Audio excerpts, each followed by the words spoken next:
Bonjour, c'est Crypto et j'espère que vous allez bien.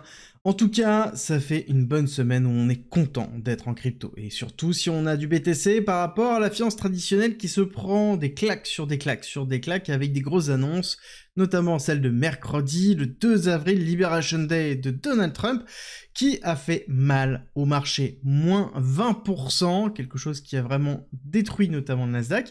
Et à côté, nous avons un Bitcoin qui se porte plutôt bien, voire même qui est parti en sens inverse que le Nasdaq. Historiquement, je pense que ça ne s'est jamais fait, surtout de cette ampleur-là. Et c'est très important de comprendre les implications que ça va avoir, parce que oui, on pourra avoir nous-mêmes une claque, il faut essayer d'anticiper ça, je vais vous expliquer pourquoi, mais on va surtout comprendre aussi pourquoi c'est important que ça arrive comme ça, et pourquoi c'est quelque chose qui est très positif sur le long terme, si on retire ici la probable baisse court terme.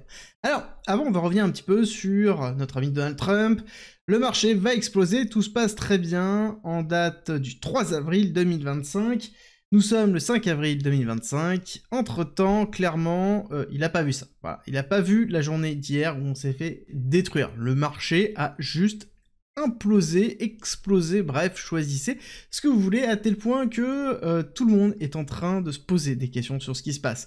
On parle même d'une action qui était faite exprès pour pouvoir faire mal, alors que d'un côté nous avons un Donald Trump qui dit que l'opération est terminée, le patient est vivant, est en train de guérir. Encore une fois, 3 avril 2025, le crash a été le 4 avril 2025.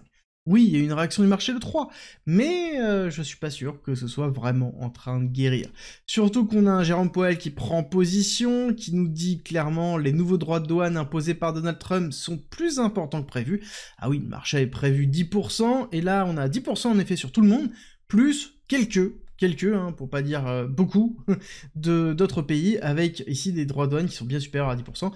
Donc forcément, gros impact, réaction, et qui font très mal, même pour ce qui avait été pricé par la Fed.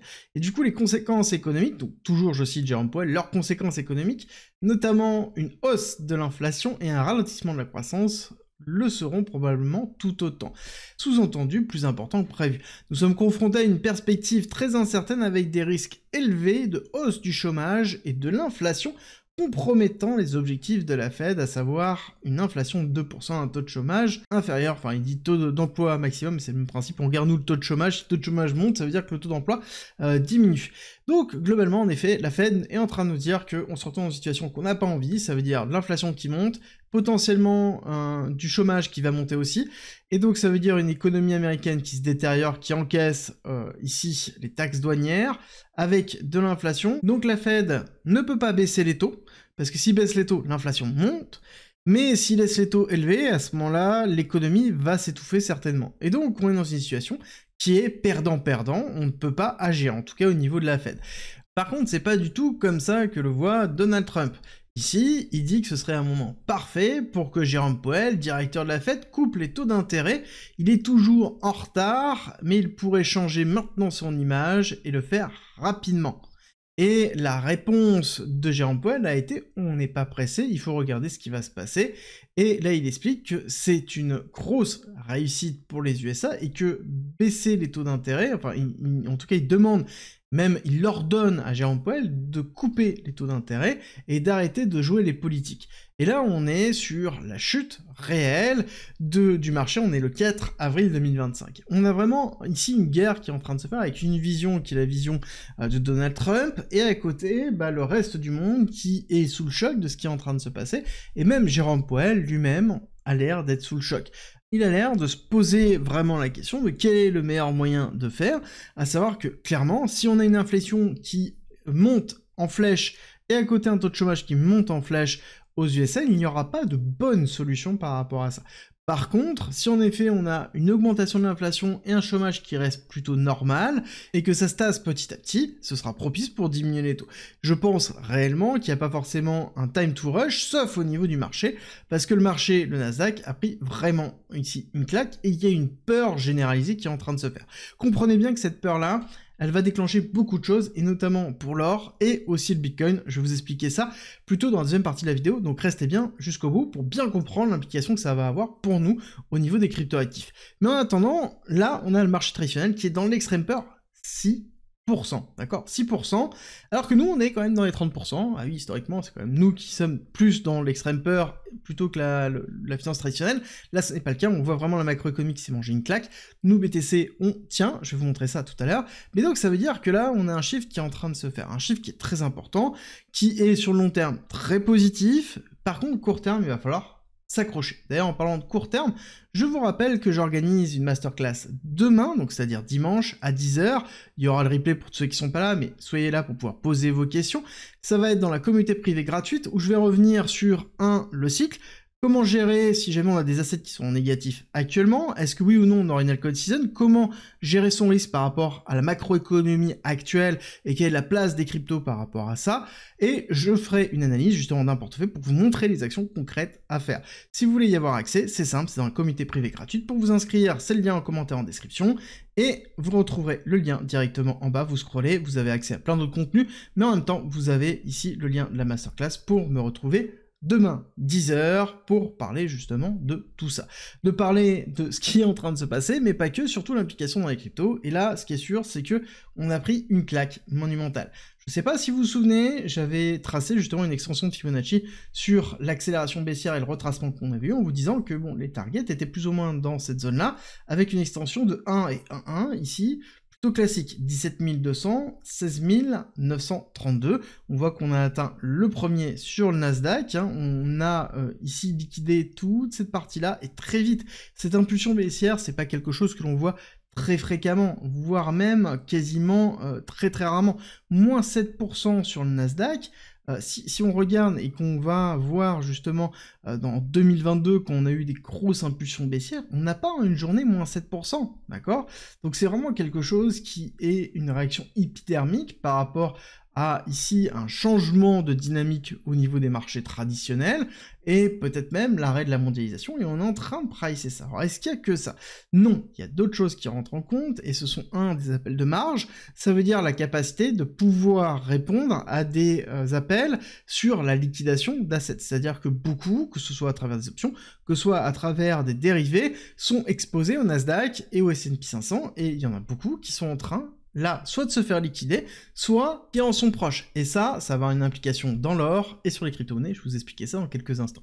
En attendant, pareil, S&P 500, on est dans les targets 1 et 1,1. Normalement, on est censé avoir une zone de respiration à un moment donné sur cette partie-là, avec ici une réaction haussière. On regardera dans quelles sont les zones sur lesquelles on irait travailler sur début de semaine prochaine, ou peut-être même une stabilisation avant d'avoir une réaction haussière sur ces parties-là, à savoir qu'on va avoir certainement des grosses annonces qui vont se faire ce week-end, semaine prochaine, on parle de négociations, on parle de droits de douane opposés, bref, il y a le bras de fer de cette guerre économique qui est en cours, et forcément, il va falloir essayer de capitaliser et de comprendre que c'est une réaction émotionnelle par rapport à une nouvelle très forte qui peut être à tout moment annulé. Et c'est pour ça qu'il faut bien comprendre qu'il suffit d'un tweet pour pouvoir annuler ce qui vient de se passer, et que ça fait partie des très belles opportunités qu'on n'a pas eues depuis très longtemps sur la finance traditionnelle.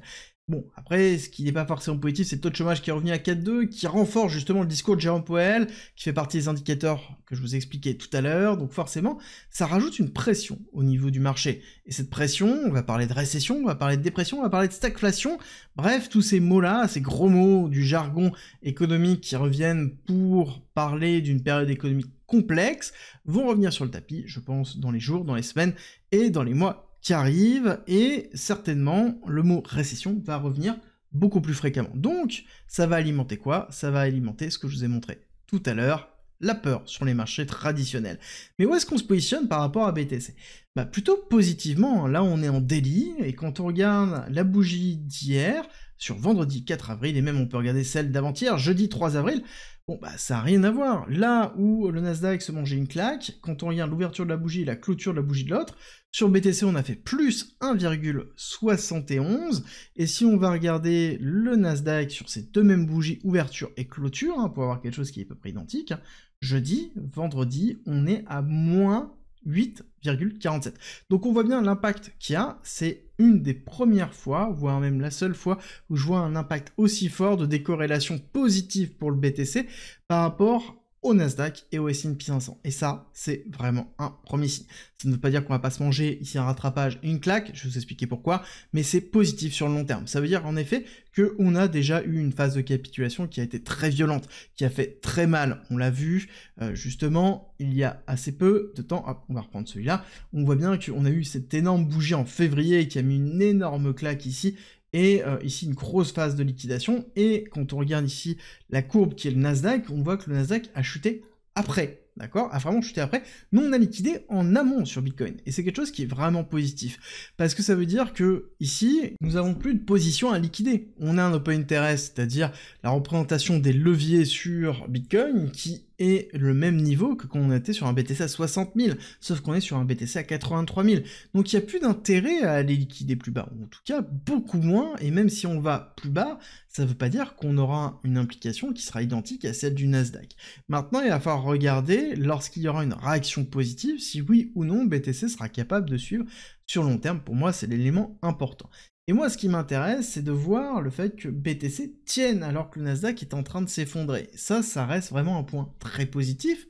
Et on commence à voir l'or qui est en train de s'effondrer aussi en mensuel, et pareil par rapport aux différents cours. Alors que normalement, cette instabilité plutôt géopolitique, géoéconomique, sur cette notion de guerre économique très forte, principalement entre la Chine et les USA, même on pourrait dire entre les USA et le reste du monde, normalement on aurait dû avoir l'or s'envoler. On l'a vu s'envoler sur le mois de mars, et là, on le voit retracer. Maintenant, la question est pourquoi on le voit retracer?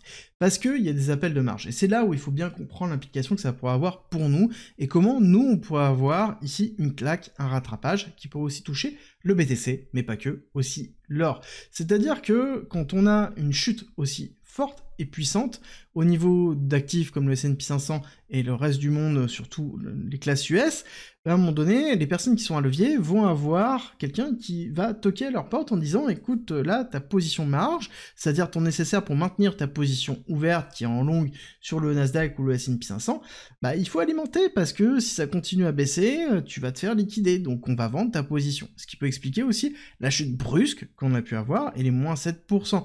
Et ces appels de marge entraînent d'autres acteurs à couper des positions, à vendre d'autres positions, comme par exemple la position en or, qui a été hautement positive, d'où le fait que la position est ici descendue, d'où le fait peut-être que Bitcoin a été coupé en amont positivement pour avoir de la liquidité, pour pouvoir absorber ces appels de marge. Et il est probable que si la chute continue, on ait ici un rattrapage de ces appels de marge sur notamment Bitcoin et peut-être d'autres cryptoactifs où on va avoir une contraction de cette liquidité-là. Parce que oui, on a eu un turn qui s'est fait sur les actifs à risque, on a une diminution d'exposition de gros acteurs sur les actifs à risque. J'ai déjà expliqué toute cette notion-là, notamment dans la chute que l'on a connue en février, parce qu'on a parlé vraiment de la notion de tarif à ce moment-là, et ça a été une forme de pricing qui a été effectuée. Maintenant, quel va être l'état des positions sur Bitcoin? Personnellement, je pense que on va avoir à un moment donné un rattrapage, je pense qu'il va être minime par rapport à ce qu'a connu le Nasdaq, et moi le point le plus important, et c'est ce qu'il va falloir ici surveiller vraiment très précisément, c'est quelle est la réaction de Bitcoin lorsque le Nasdaq, le S&P 500 vont repartir. Parce que oui, ils vont repartir. Est-ce que c'est la semaine prochaine? Est-ce que c'est dans 2 semaines, 3 semaines, 1 mois? Peu importe, dans tous les cas, ils vont repartir. Dans tous les cas, l'économie américaine va repartir. Et des acteurs comme Trump, comme la Fed, agiront pour pouvoir sauver l'économie américaine. Jamais ils laisseront l'économie américaine s'effondrer. Le Make America Great Again, faut pas oublier qu'il y a toujours la notion America dedans. Donc peu importe ce que fait Donald Trump, sa vision c'est les USA, et si jamais l'économie américaine s'effondre, je peux vous assurer qu'il y aura une réaction très forte et très puissante pour repartir. Et maintenant la question c'est, est-ce que Bitcoin et les crypto-monnaies vont repartir en même temps? Ça c'est le point d'ancrage qu'il va falloir avoir. En tout cas, long terme et moyen terme, ce qui est important de noter, c'est que Bitcoin a résisté. Bitcoin, là où on disait que ce n'était pas une monnaie réserve, le fait que ce n'était pas une valeur refuge, comme l'or, Bitcoin a résisté. Alors que l'or, lui, s'est fait vendre. Bitcoin, lui, est resté et a augmenté. Ça ne veut pas dire que ça va être tout le temps le cas, mais il y a des moments de plus en plus fréquents dans le cycle, et c'est quelque chose que l'on voit quand on est là depuis un certain temps, où on note justement que petit à petit, Bitcoin prend une place qui évolue, qui est de plus en plus importante dans l'économie traditionnelle et dans les portefeuilles traditionnels.